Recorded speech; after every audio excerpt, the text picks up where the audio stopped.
Jésus soit davantage présent dans nos vies, que nos cœurs soient enracinés en lui. Vivre le carême avec saint François d'Assise.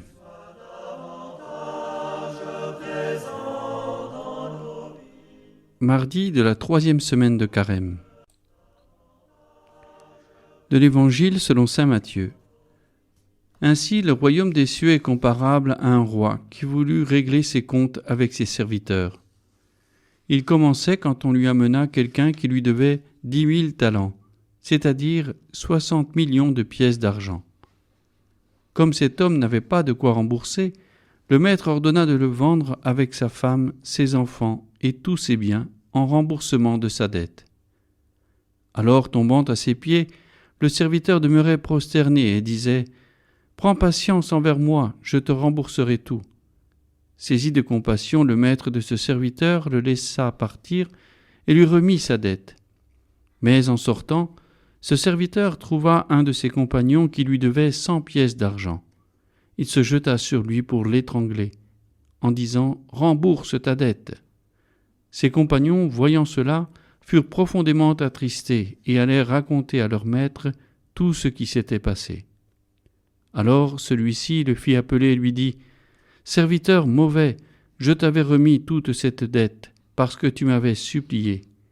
Ne devais-tu pas à ton tour avoir pitié de ton compagnon, comme moi-même j'avais eu pitié de toi ?»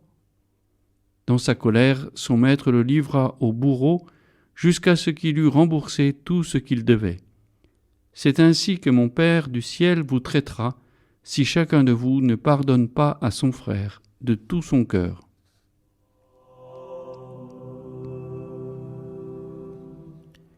De la dette d'aimer. Méditation de sœur Marie-Madeleine Clarisse. Comme chaque miette d'évangile, Frère François a dû se nourrir de ce passage de saint Matthieu, même si à première vue, il semble difficile de saisir comment le petit pauvre, détaché de tout bien, refusant de quêter la moindre pièce d'argent et infatigable apôtre de la paix et de la réconciliation, pouvait se considérer comme un débiteur insolvable et encore plus impitoyable. Cependant, l'Écriture nous apporte une lumière.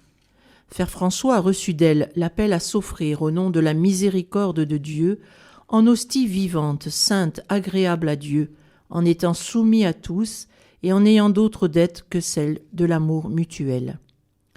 Voilà donc la dette dont parle l'Évangile de ce jour, celle dont François a fait l'un des secrets de sa joie parfaite, la dette d'aimer. À la suite de Jésus, qui s'est vidé de lui-même pour devenir mendiant de l'amour du Père et de celui des hommes, François a suivi le chemin de pauvreté et de minorité pour devenir un autre Christ, un nouveau débiteur insolvable de l'amour trine et un. Tel le serviteur de cet évangile, il a prié et supplié que lui soit fait miséricorde et a obtenu de connaître l'amour qui n'est pas aimé et d'en devenir un simple et joyeux canal.